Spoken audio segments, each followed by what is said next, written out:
G'day everyone, welcome to Peppers at Home. In this edition we're going to be making our pasta carbonara.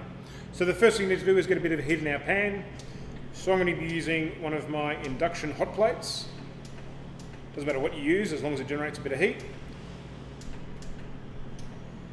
Now the trick when you're making any of these dishes is don't use your pans at full power. We just need enough heat to get things warming up. So the best way to check the pan is to have a look at it and put your hand just over the top and you should feel a bit of warmth coming through. We're just going to wait for that to come up to temperature.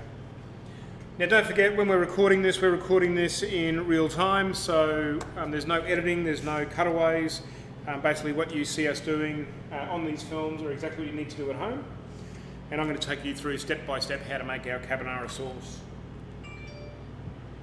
So when you receive all your product from Peppers at Home, it'll all be nicely packaged up. I always suggest you order it in the order that we're going to be using it, and that'll be explained on the recipe card. And as I've done here, so you should have available to you the bacon and the butter, the white wine, our special cream-based sauce, the pasta that you've chosen, the egg, parmesan cheese and shallot mix, and the bit of parmesan cheese that we need for the end for garnish.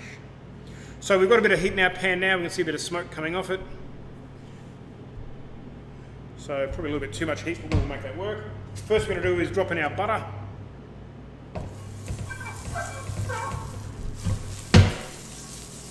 If it does get too hot, very simply, just take it off the heat. In goes the bacon.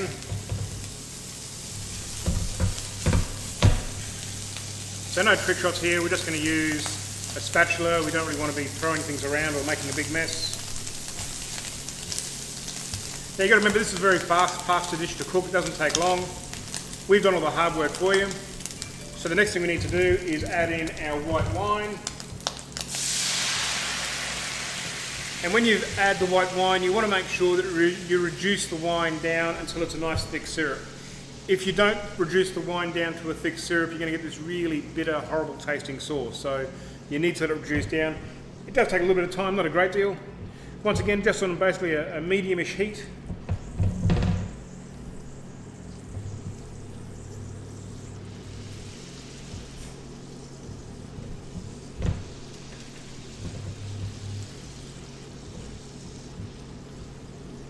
Now, as it reduces, you'll see the bubbles sort of change in how they form. So they start off quite small, and then you'll see them get quite large and very well defined.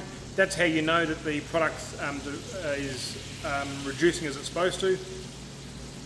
And reducing is basically what we're doing, is just boiling up the alcohol and concentrating all those flavours.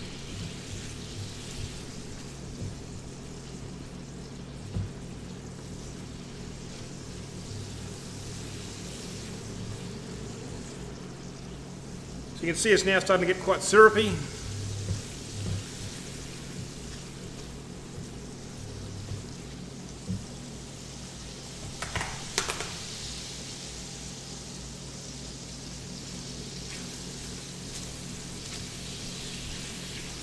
Alright, so it's become a really nice syrup that sits behind the bacon. Next we're going to do is add our cream-based sauce.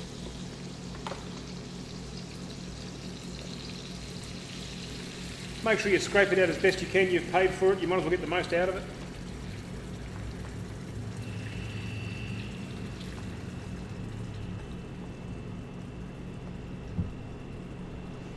Into the pan it goes. Going to give that a quick mix through.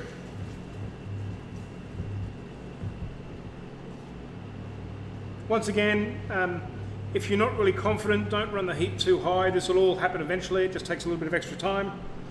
If you've got the experience and you're feeling confident, you can push it a bit harder. But just remember, it's all to do with the heat and how you're applying it and how thick your pan is. So our pans are quite heavy and quite thick, so they do let us get away with a little bit more. So you see with the bubbles, they're starting to form, but you can't see the bottom of the pan as they bubble through. What we need to do is reduce this until we can actually see the bottom of the pan starting to bubble through.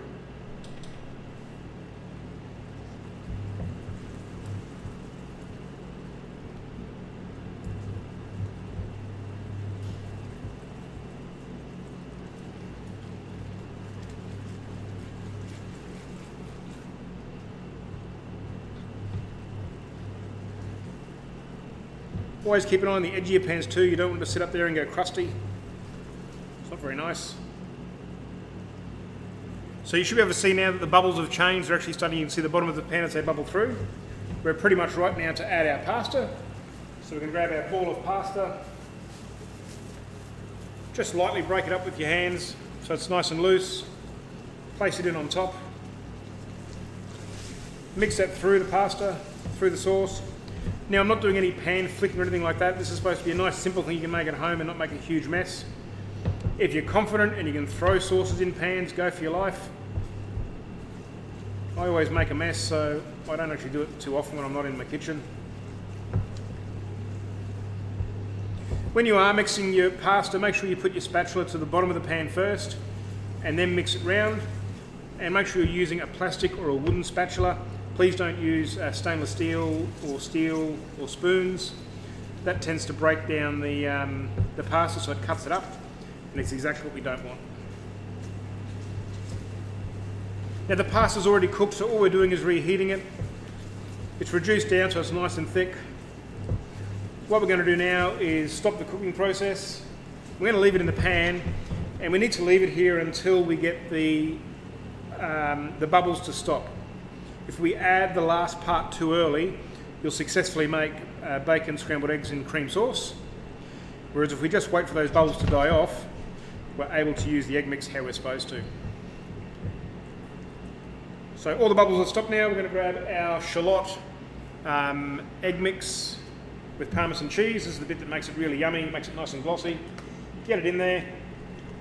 With this part, don't mess around. We need to get this mixed quite quickly.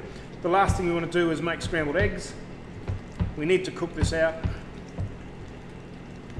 And once you have added the cheese and the egg mix, please don't put it back on the heat. All you'll do is cook the egg quite hard and make scrambled eggs, and it's exactly what you don't want to do.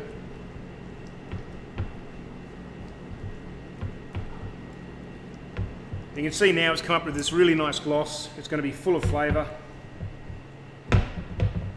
So the last part is getting it onto the plate. So the way that I like to do it is I grab my tongs, twist up the pasta, use the side of the pan to protect the plate, that way you can't make too big a mess. Same thing again.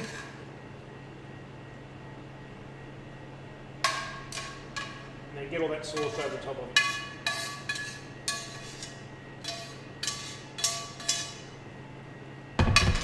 Once you've got it on the plate, add the last bit of Parmesan cheese, which comes in the kit.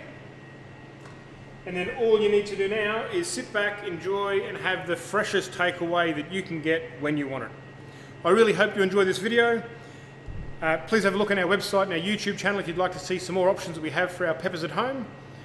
Please place your orders before 10 AM for that day or the day before, and we organise deliveries in the afternoons, and for Mother's Day we'll be doing a special run on Saturday. Thanks very much, have a great day.